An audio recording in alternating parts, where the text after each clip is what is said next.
araw nito mga kapatid, titignan natin yung 5 fruits of a consistent faith. Ito rin po yung pamagat natin. Base sa naging kwento sa buhay ni Daniel. Tingnan natin, ano nga ba ang maibubunga? Naniniwala ba kayo na may maibubunga if we have a consistent faith towards our God? Kung consistent na tayo sa ating mga asawa, may bunga nga, di ba? So much sa ating Panginoon. So marami mga kapatid, titignan po natin kung ano yung 5 fruits na yan. Okay? Sabi dyan, 5 fruits of a consistent faith. Ngayon, sino ba sa atin ang makapagsasabi na kung babasihan natin, kung i-evaluate natin ang mga sarili natin ngayon, are we consistent? Sige, text nyo na lang. Okay, so, mamaya na lang. Ang ibig sabihin ng consistent, mga kapatid, constant, continue, unfailing. Di ba parati natin nababanggit yung word nito doon sa mga kapatiran na consistent na dumadalo sa mga Bible study, sa mga Friday worship. Alam mo, nakaka-bless yung kapatid na yan. Kasi tuloy-tuloy yung pagdalo sa mga gawain, tuloy-tuloy yung pagpapagamit niya. So, gaya ng nabanggit ko kanina, we all agree. Nagkakaisa po tayo na merong maibubunga if we have a consistent faith. So, tignan po natin ngayon. Unahin po natin, verse 1 to 3. Sabi dyan, it pleased Darius the king to appoint 120 satraps. Ang ibig po sabihin ng satraps is mga governor, mga kapatid, to rule throughout the kingdom with 3 administrators over them. One, isa sa kanila is si David. The satraps were made, Daniel, the satraps were made accountable to them so that the king might not suffer loss. Now, verse 3. Now Daniel so distinguished himself among the administrators and the satraps by his exceptional qualities. May kakaiba sa taong ito that the king planned to set him over the whole kingdom. May plano ang hari na i-promote ito, si Daniel. Take note mga kapatid, Daniel was able to perform well sa kanyang trabaho, not only because he has a high respect sa king, kundi lahat ng ginagawa niya sa hari as if ginagawa niya para sa Panginoon. Sabi sa Colossians chapter 3 verse 23, whatever you do, work at it all your heart as working for the Lord, not for human master. Ngayon ang tanong, are we like David sa ating mga trabaho? Sa tuwing tayo may ginagawa sa ating mga opisina, sa ospital, kahit saan man, ginagawa ba natin ito as if ginagawa natin para sa Diyos? Ha? Or baka naman, yung quality ng trabaho natin, nakadepende kung sino yung kaharap natin, kung sino yung customer natin. Ay ito, malakas magbigay ng hadiah to. Gagaling namin ko. Uy! Alam mo, Panadol lang po ang binili ko. Hindi, lahat ibibigay ko sa'yo. Pati gamot pang high blood, ibibigay ko sa'yo. Alam niyo mga kapatid, nararapat po na sa ating mga Kristiyano, nakikita yon. Yung ganong klaseng exceptional qualities na meron sa David towards sa kanyang trabaho. Dapat nakikita yon sa ating mga Kristiyano. Dapat we have the same character na meron si David. Dapat sa tuwing nababanggit yung mga pangalan natin sa trabaho, kagad, ang respond ng mga amo mo o ng mga kasama mo, thumbs up kagad. Hindi yung, ay si ano? Ay nako, hindi dapat ganun mga kapatid. Bilang Kristiyano, dapat nakikita yan sa ating mga trabaho. Dapat nararamdaman yan ng mga kasama natin sa ating mga trabaho. So malinaw po yun mga kapatid. Dapat nagkakaroon tayo ng klase ng qualities, yung exceptional na qualities meron si Daniel. Dapat meron din ito sa atin. At yun po ang unang bunga ng pagkakaroon ng consistent faith, yung good works. So, if we are consistent, mga kapatid, with our faith in God, it will really reflect sa ating mga trabaho. It will really reflect sa kind of performance na meron tayo. At gagamitin mismo ng Lord yung mga taong nakapaligid, yung mga kasama mo, to evaluate your performance. Hindi ikaw lang parating nagsasabi na magaling ako, masipag ako. Dapat nanggaling yan sa ibang tao. If we take a look, mga kapatid, sa scripture natin, hindi naman po sinabi dyan, balikan natin ha, hindi naman po sinabi na yung ibang mga administrator, yung ibang mga satraps ay tamad. Meron lang talagang exceptional qualities itong si David. So, titignan ulit natin yan mamaya kung ano yung mga qualities na yun. Dapat kasi sa mundo natin, kahit hindi Kristiyano, pwedeng maging masipag eh. Dapat, tayo mga Kristiyano, hindi lang masipag, kundi tapat pa. Diba? Dapat ganun tayo mga kapatid. So, aminin man natin sa hindi, the kind of faith na meron tayo towards our God, the kind of relationship na meron tayo sa ating Panginoon, it will really reflect mga kapatid sa ating performance, sa ating mga trabaho. So, hindi nagtagal.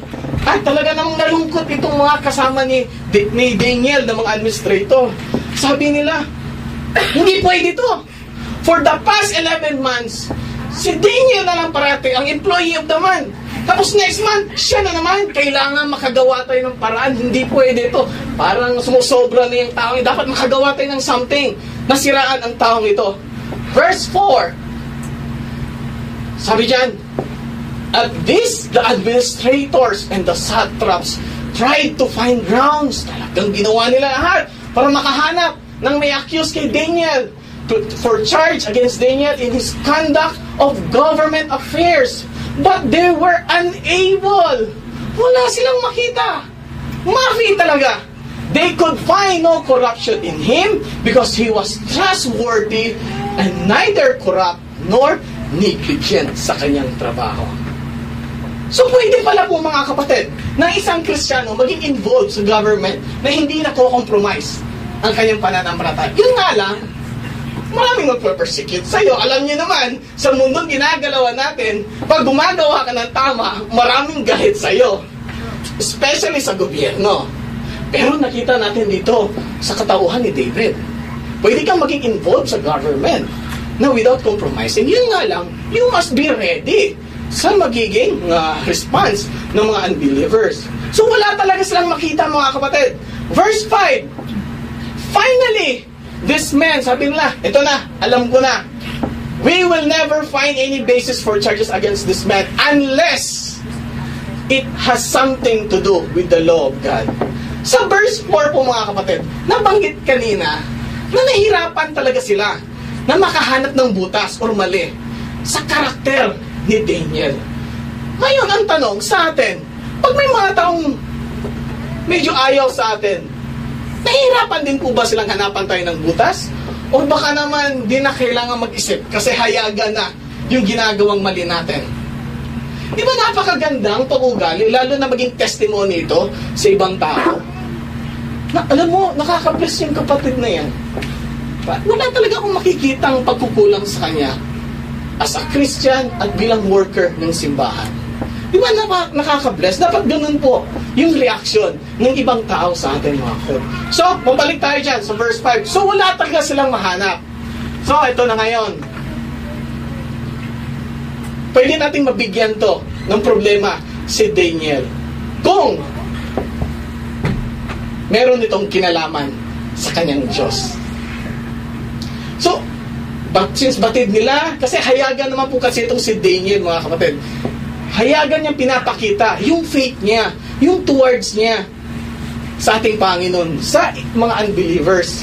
Kaya sabi nila, dito na natin to. Dito na natin to makukulong si David. Dito na tayo makakahanap ng something na may against sa kanya. Sa verse 5 po mga kapatid, nakita natin dyan, yung attitude, yung character na meron si Daniel as a Christian, nagkaroon ng malaking impact even to the life of the unbelievers. Kahit yung mga taong galit sa kanya, nakikita nila na there is something sa taong ito. Nakikita nila na tapat itong taong ito sa Diyos niya. Ngayon ang tanong, ganun po ba tayo? Kung tatanungin yung mga kasama natin sa trabaho, kung tatanungin yung mga kasama natin sa bahay, ganito rin po ba ang makikita nila? Can they claim na itong taong ito, talagang tapat ito sa Diyos niya kasi hindi nagdadalawang isip na mag-share ng good news. Hindi nagdadalawang isip na mag-share ng kabutihan ng ating Panginoon, ng Diyos niya sa amin. Ito po yung isa sa napakagandang testimony, mga kapatid, or example, na kung saan yung ilaw nagliliwanag sa kaligitnaan ng dilim, mga kapatid. So, second fruit of being consistent with our faith in God is testimony, mga kapatid. Alam niyo, mga kapatid, if we are consistent with our faith sa ating Panginoon, magkakaroon ng impact yan sa bawat mga taong kasama natin. Sabi nga natin, hindi ka pa nagsasalita, nag-work na yung Holy Spirit sa kanila dahil sa pamumuhay, dahil sa pananalita na meron ka. Yung bang hindi mo na kailangan magsalita as a Christian, nakikita na kagad ng mga unbelievers yung total contrast na meron ka as a Christian doon sa mga taong hindi ka mo kapananampalataya. Dapat doon tayo, mga kapatid. Dapat mismo yan mga unbelievers talagang makakaramdam sila na hindi ka namin kaisa. Hindi yung andun ka sa mga unbelievers, talagang sadik naman kayo as if walang pinagkaiba sa inyo. Tuloy po natin sa verse 6 to 9. Sabi dyan, so these men and satraps went as a group, talagang nagkakaisa ang mga taong ito. They went as a group to the king and said, Mahal na Haring Darius, may you live forever. The royal administrators, kami pong mga administrators, prefects, satraps, advisors, and governors have all agreed. Nagkakaisa daw silang lahat. Except Daniel. Kung andun lang si Daniel, siguro, kung kumakain, nabilaukan yun habang narinig yung mga pinagsasabi nila. That the king should issue an edict and enforce the decree that anyone who prays to any god or human being during the next 30 days, except to you, your majesty, shall be thrown into lion's den.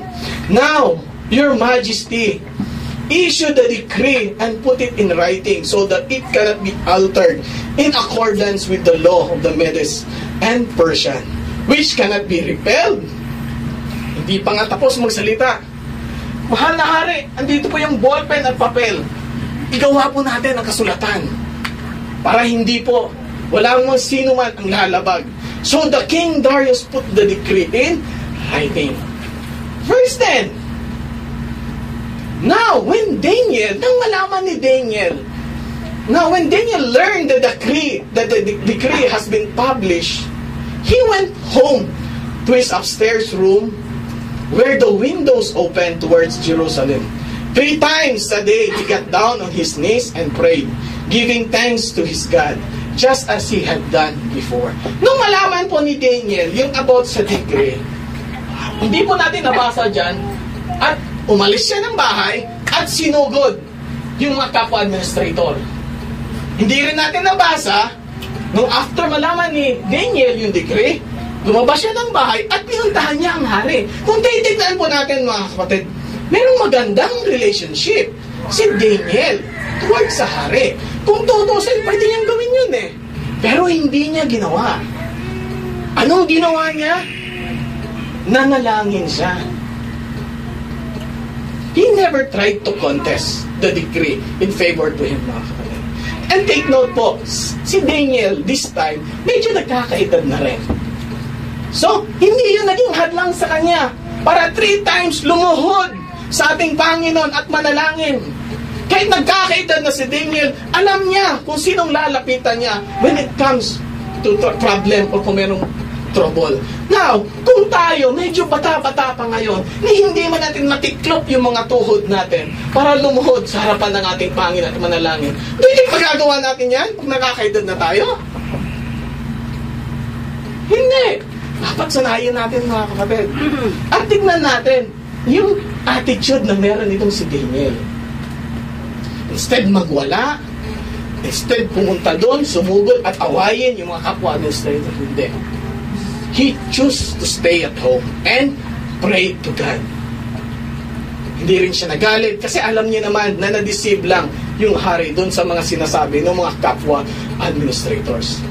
At alam niya, since napirmahan na yung decree, hindi na pwedeng baliin yon. Sabi nga, ang salita ng hari, hindi nababali. But this decree, mga kapatid, hindi ito naging dahilan for Daniel to stop worshiping his God.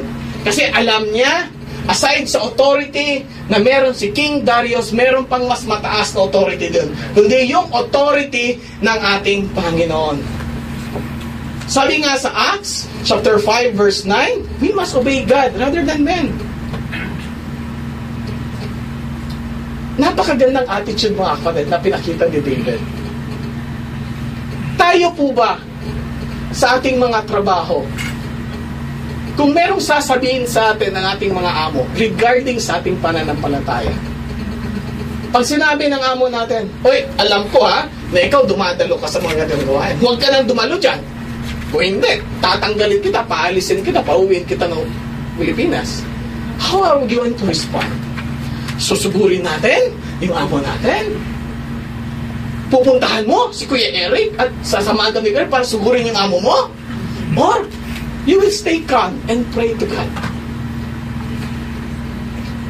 Alam niyo, mga kapatid, may point din yung mga yung ibang mga administrators Sabi nila, yung about sa decree na yun. Kasi alam nila na hindi kakayanin ni Daniel na hindi sumamba sa kanyang Diyos for 30 days. Ang hindi nila alam, even for a single day, hindi kayang magawa ni Daniel na hindi sumamba sa kanyang Diyos. How about tayo? Nagtitiis ba natin na hindi sumamba sa ating Panginoon for one day, o baka naman even for 1 week, for 1 month? Mafi mushkila. For 3 months, or even for a year, or even for a decade, walang problema yan. Mabait naman ang Diyos Naiintindihan niya ako. Look at Daniel, mga kapatid. Hindi niya kakayanin, hindi kumpleto para sa kanya yung isang araw na hindi siya makasamba sa kanyang Diyos. Ito yung klase ng puso, mga kapatid, na dapat meron tayo. Alam nyo, yung pagiging consistent natin sa ating faith, nakikita at mararamdaman natin yan pagpasok pa lang natin dito sa worship hall every Friday. Makikita natin, magigauge natin kung sino talaga ang excited na sumamba sa kanyang Diyos. Makikita natin kung sino talaga ang taos-pusong gustong umawit, itaas ang kanyang kamay at iindak ang kanyang mga bewang para sa Diyos. Amen. Alam niyo, mga nararamdaman. And sabihin na natin, hindi nakikita ng mga kapatid, huwag niyong kalimutan, andito po ang Diyos sa harapan. Kitang-kita niya. Kahit pa yung mga nasa isipan natin, yung mga labahin, alam ng Diyos yan. Kung nakatuon ka ba talaga sa Kanya, o nakatuon yung isip mo dun sa mga labahin, mga kapatid. Again, mahalaga po, mga kapatid, na sa isang Kristiyano, magkaroon ng ganitong klaseng puso. Yung heart of worship na tinatawag. Dapat, day by day, na-develop yan. Yung excitement, yung fire, yung desire natin na dumalo sa mga gawain, higit sa lahat sa Friday worship, mga kapatid. Basahin po natin yung Exodus chapter 20. Exodus chapter 20, verse 8. Sabi dyan, sa verse 8, remember the Sabbath. Remember the Sabbath day by keeping it holy. Ang tanong, how can we keep it holy? One way of keeping the Sabbath day holy, mga kapatid, is by being consistent with our faith even sa mga araw bago dumating ang Sabbath day. Do you agree? We must be consistent, kasi yung pagiging holy, mga kapatid, wala sa atin yung control. Hindi yan parang switch ng ilaw na i-on mo lang, papatay mo kung kailan mo gusto. Na kung saan, pagdating mo dito, bago ka pumasok sa gate, i-on ko muna yung holiness. Hindi po ganun, mga kapatid. Kaya nga dapat worshiping God must be a lifestyle. Dapat maging kabahagi ng ating buhay. Nang sa gayon, days before Friday worship. Talaga namang, pag nakita ka ng Panginoon, ay nakaka-bless naman itong anak ko. Halatang halata sa mga ngiti niya yung excitement na makita ako. Halatang halata sa pananamit niya kung talagang pinaghandaan niya ako na makita. Halatang halata sa kanyang mga kilos kung talagang excited siyang umawit at sumamba para sa akin. Dapat ganun tayo, mga kapatid. So another fruit of being consistent with our faith is holiness, mga kapatid. Pagiging banal. Tuloy po natin. Verse 11 to 12. Sabi diyan, these men went as a group. Kasi, napansin kasi nung mga kapatid, kasi nakita nila, di ba, na hindi huminto si Daniel. Talagang binuksan pa ni Daniel ang bintana. Talagang patuloy siyang sumamba sa kanyang Diyos. At, ito nga, verse 11 to 12. Then, these men went as a group. As a group na naman. Ito lang ang Backstreet Boys na to. Parating nga sadik-sadik. Kasi alam nila kung saan nila pupuntahan si Daniel. And found Daniel praying and asking for God help. So, they went to the king. Ito na, pagkakataon na natin ito, maging employee of the month. Sabi nila. So they went to the king and spoke to him about his royal decree.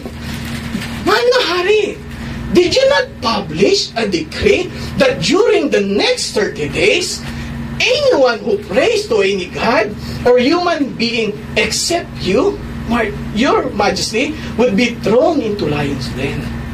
The king answered, the decree stands in accordance with the law of Medes and Persia, which cannot be repealed. Hindi pa nga matapos ang magsalita ang hari. Verse 13, they said, si Daniel po. Talagang sinigaw na nila ang pangalan. Hindi pa nga matapos magsalita ang hari. They said to the king, Daniel, who is one of the exiles from Judah, pays no attention. Hindi po siya nakinig. Binalwala niya yung sinabi mo, mahal na hari. Or even doon sa decree na ginawa mo, he still prays 3 times a day. Nakita na niyo na dito, mga kapatid, yung puso na meron itong mga taong ito. Sabi nga natin, ito na siguro yung, I don't know kung paano yan sa Tagalog. Ito na isa sa napaka, nito, masamang attitude ng mga tao na pagbawalan mong sambahin yung Diyos na kinikilala niya. Anong klaseng tao ka para gumawa ng kaparaanan para itong taong holy na ito hindi makapagsamba sa Diyos niya? Alam niyo, mga kapatid, after malaman nung hari na ginawa pala ni David, sumuway pala siya dun sa decree na yun. Verse 14, when the king heard this, he was greatly distressed. Talagang nalungkot. Kung sa text message pa, after masend nung hari yung text, yung decree na yun, kung pwede niya lang saluhin at ibalik para hindi makarating, gagawin ng hari niya. The king was so distressed, man. He was determined to rescue Daniel and made effort until sundown to save him. Lahat po ginawa ng hari para kahit papano magawan ng paraan para na hindi maituloy yung punishment na supposed to be ibibigay kay Daniel. Malinaw po dito, mga kapatid, na kanina nabanggit natin na yung faith na meron si Daniel, nagkaroon ito ng malaking impact dun sa mga unbelievers. Makikita rin po natin dito, mga kapatid, even sa buhay ng hari, nagkaroon ng malaking impact yung faith na meron si Daniel, yung hayagang paglalakad ni Daniel sa kanyang Diyos, nagkaroon ito ng impact sa buhay ng hari.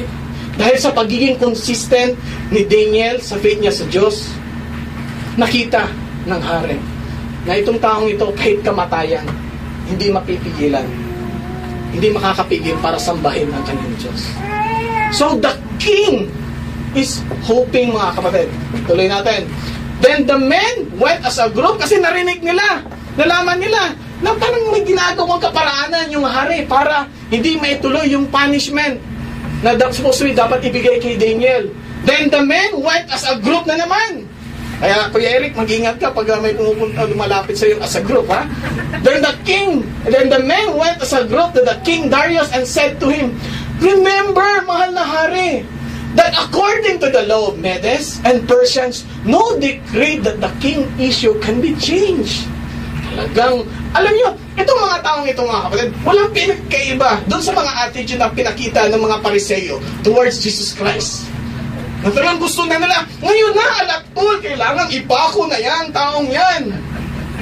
Wala sila ibang ginawa, kundi obserbahan, talagang tutukan yung flow nung kaso na yon. Gusto nila agad-agad maipako si Jesus. Ganon din ang gusto nilang mangyari kay Daniel. Gusto na namin, mahal na hari, ngayon kaagad. Itapo na yan si Daniel sa lion's den.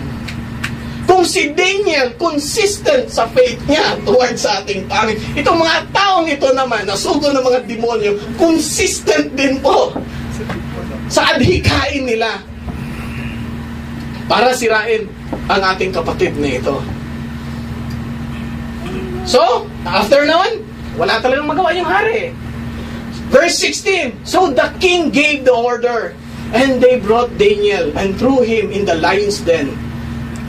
Tandaan natin ito, mga kapatid, yung statement. The king said to Daniel, "May your God, whom you serve continually, rescue you." Tayo mga Kristiyano, di ba napakasarap marinig galing sa hindi mo kapwa kamananampalataya, napagsabihan ka ng to the God whom you serve continually. Di ba napakaganda? Nasabihan ka ng ganon? Na ibig sabihin, yung faith mo, nagre-reflect nito dun sa ibang tao. Napakagandang marinig, mga kapatid. Once in a while, na-experience natin yan. Of course, hindi for our glory, kundi for the glory of God. So, malinaw po dito, mga kapatid. Talagang no choice na ang hari. Okay, since napirmahan ko na yon, wala na akong magagawa. So, yun na lang ang bilid ng hari. The king said to Daniel, "May your God, whom you serve continually, rescue you." Nakita natin dito, mga kapatid, dyan sa last part na yan, even the king himself is hoping na nawa, Daniel, yung Diyos na patuloy mong sinasamba at pinaglilingkuran, iligtas ka. Mismo yung hari, mga kapatid, nagkaroon, kahit paano, pananampalataya dun sa Diyos na meron si Daniel. Sa eksenang ito, mga kapatid, hindi lang naipamalas ni Daniel sa kanya yung wagas na katapatan niya towards sa ating Panginoon. Naipakita ni Daniel, even sa harapan ng hari, he is willing to die for his God. He is willing to die kahit ano pang gawin ng mga tao for his Lord. And no one can stop him. At isa ito sa mga exceptional qualities na meron si David, na wala ang mga ibang administrator at ibang satraps, mga kapatid. Tuloy natin. Verse 17 to 18. A stone was brought, so dinala na dun si Daniel, tinapon na. Then a stone was brought and placed over the mouth of the den. And the king sealed it. Talaga namang nanginginig pa yung kamay ng hari habang sinisil yun with his own signet ring and with the rings of nobles, so that Daniel's situation might not be changed. Then the king returned to his place, to his palace, and spent night without eating. Nag-diet ang hari, and without any entertainment being brought to him, and he could not sleep. Grabing epekto po ang nangyari sa buhay ng hari doon sa kalagayan na meron si Daniel. Imaginein mo yung trust na meron, yung relationship na meron si Daniel at yung hari na yon. It took them years, mga kapatid, para mabuo yung ganong klaseng relationship. Kaya hindi na lang po nakapagtataka kung ganon na lang po ang naging reaction ng hari nung wala na siyang nagawa para i-save si Daniel. Verse 19 to 20, At the first light of dawn, the king got up and hurried to the lion's den. When he came near the den, he called to Daniel in an anguished voice. Daniel, servant of the living God, has your God whom you serve continually, 2 beses na po itong binanggit, been able to rescue you from the lions? Napakagandang statement, di po ba? Nakita natin na for overnight, walang ibang ginawa ang hari kundi isipin si Daniel. At the same time, nanampalataya siya na kahit papano, naniniwala ko merong gagawin ang Diyos ni Daniel para iligtas siya. Kaya ganun na lang, madaling araw pa lang, talagang first hand, tinignan ng hari yung sitwasyon ni Daniel at i-check kung ano talaga ang nangyari. And the king was very hopeful, mga kapatid. Then, ano naging sagot? Verse 21 hanggang 22, then Daniel answered, "May the king live forever. My God sent his angel and he shut the mouths of the lion. They have not hurt me because I was found innocent in his sight, nor have I ever done any wrong before you, your majesty." It's very clear, mga kapatid, that one of the fruit of being consistent with our faith, God, is protection. No doubt, kanina pa lang nakita na natin that Daniel was a great man of faith. Nakita natin sa simula pa lang na tapat itong si Daniel sa Diyos na sinasamba niya, sa Diyos na pinupuri niya. Ngayon ang tanong, why such a good God allow it to happen to Daniel? Anong purpose? Tingnan, wala namang ginawang masama si Daniel, di ba? Wala naman siya nagawang kasalanan. But why God allow it to happen? Bakit kailangan? Bakit kailangan hayaan ng Diyos na dumaan ng ganong klaseng testing ang isang tapat na tagapaglingkod niya? Ang sabi po sa 2 Timothy chapter 3 verse 12, in fact, everyone who wants to live godly life in Christ Jesus will be persecuted. Now, who wants to follow Jesus Christ? Sino? Parang isa lang narinig ko eh. Are you afraid to be persecuted, mga kapatid? No. Alam niyo, mga kapatid, if we are really a Christian, we must be ready for anything, kahit ano paman. Nakita natin yan sa buhay ni Daniel. Ano pa ang sabi sa 1 Peter chapter 1 verse 6 to 7? Sabi dito, in this you greatly rejoice, even though now for a little while, if necessary, you have been distressed by several trials, so that the proof of your faith, being more precious than gold, which is perishable, even though tested by fire, may be found to result in praise and glory and honor at the revelation of Jesus Christ. Remember this, church. If we choose to follow Jesus Christ, we must be ready to be persecuted sa kahit anong kaparaanan. Pero huwag tayong matakot. Be still and be excited sa maibubunga nito sa buhay natin. Bakit? Because testings and trials are never meant to destroy us. It will only develop our faith. It will only help us to become a much better and stronger Christian, mga kapatid. Hindi mo pwedeng sabihin na I want to bring glory to our God, pero Lord, please, huwag mo pong hayaan na dumanas ako ng pagsubok. Hindi po pwede yan, mga kapatid. Kasi yung mga testing ngayon, parte na po ng buhay natin. From the very moment na tinanggap natin si Jesus bilang sariling Diyos at sariling tagapagligtas, kaakibat na po yan, mga kapatid. At kaakibat naman yan yung mga treasures in heaven, of course. Sabi nga, walang talo pagdating sa ating Panginoon. Kagaya na nabanggit natin kanina sa 1 Peter, kung kailangan, anak, na pagdaanan mo yan for the meantime, walang problema. Tuloy po natin. Verse 23. The king was overjoyed after marinig ng hari yung boses ni Daniel. The king was overjoyed and gave orders to lift Daniel from the den. No one, take note ha, no one was found on him because he has trusted in his God. After makita nung hari yung kalagayan ni Daniel na kahit maliit na galos, wala man, talagang tuwang-tuwa ang hari. At tanong, mga kapatid, anong sikreto ni Daniel? Bakit hindi siya nilapa ng mga leon? Meron ba siyang dalang pampatulog? Or ano? Ano ba sikreto ni Daniel? Actually, kung titignan niyo mga hindi na sikreto eh. Ito lang sagot dyan eh.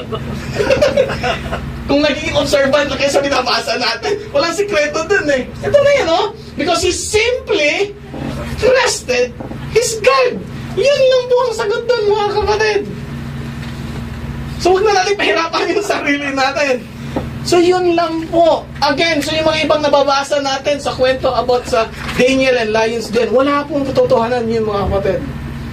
Walang ibang weapon si Daniel that time, kundi ang Diyos niya.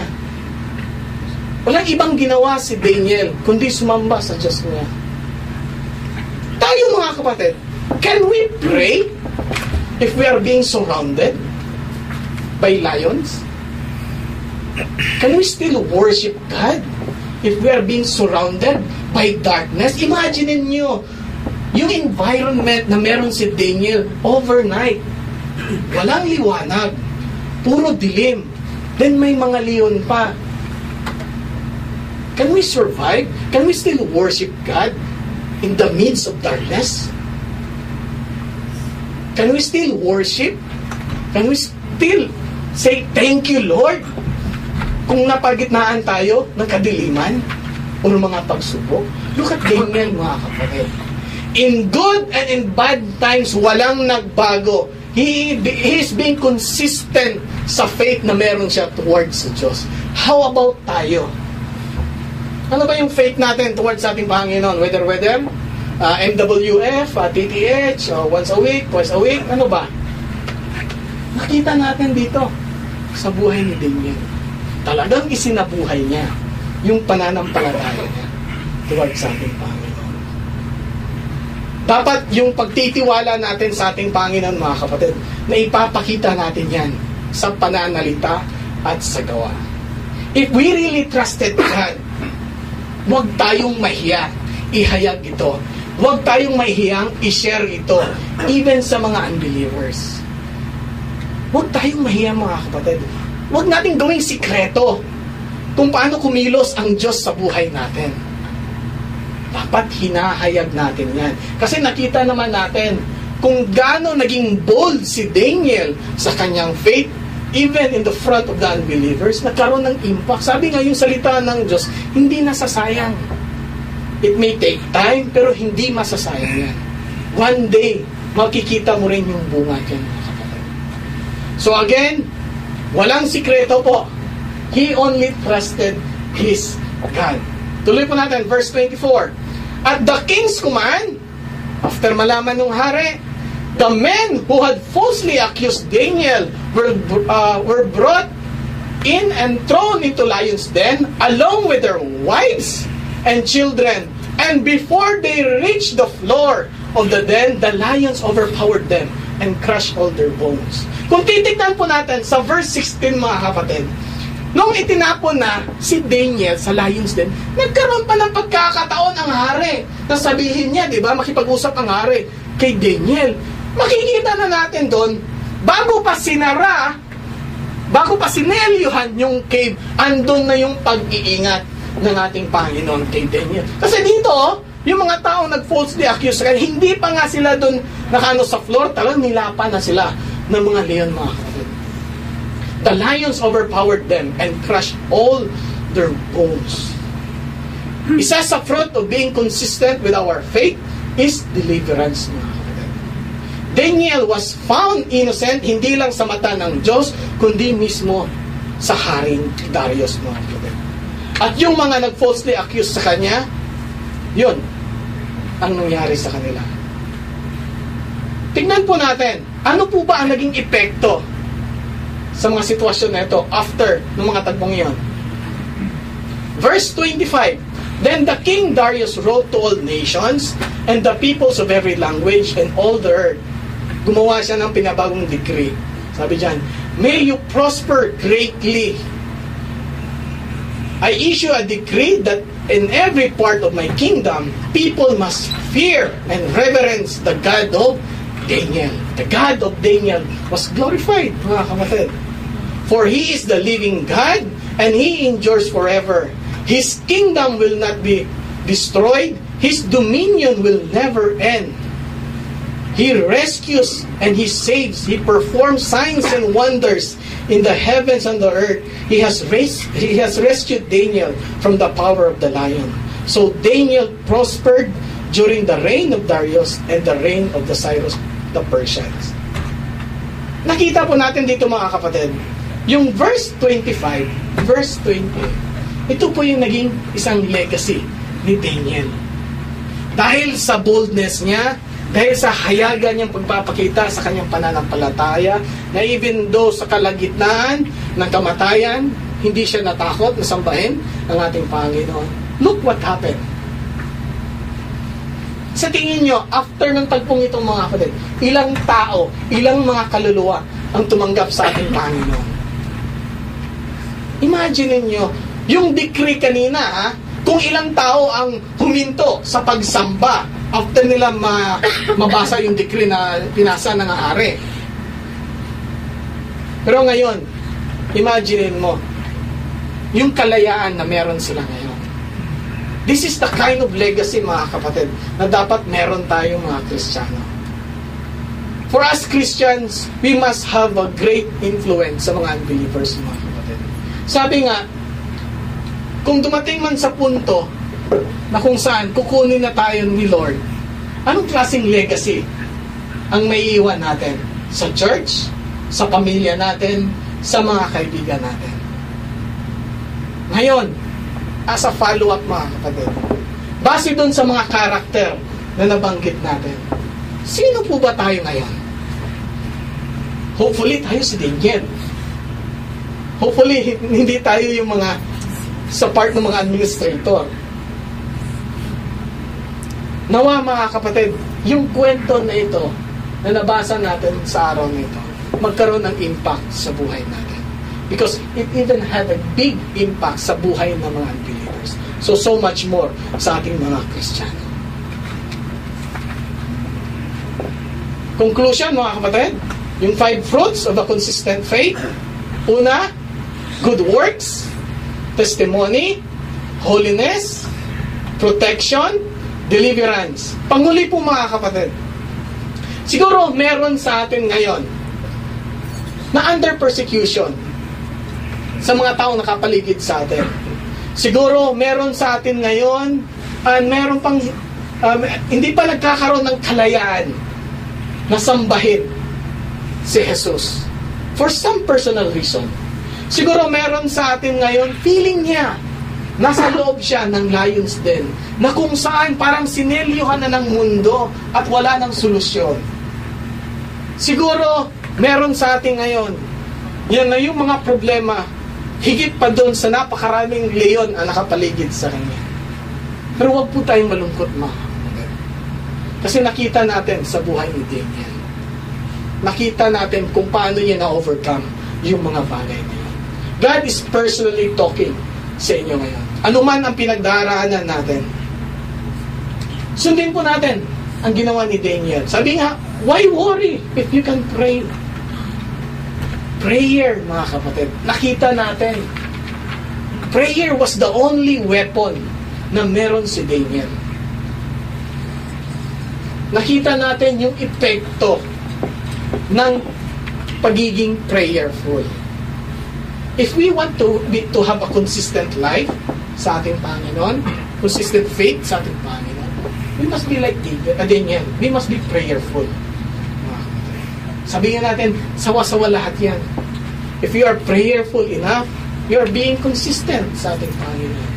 If you are being consistent with our faith in God, imposible hindi ka magagamit mightily. Imposible hindi mag-glorify ang ating Panginoon. So, again, hold on, mga kapatid. Ano man ang mga problema na meron tayo. Again, why worry if we can pray? God bless us all.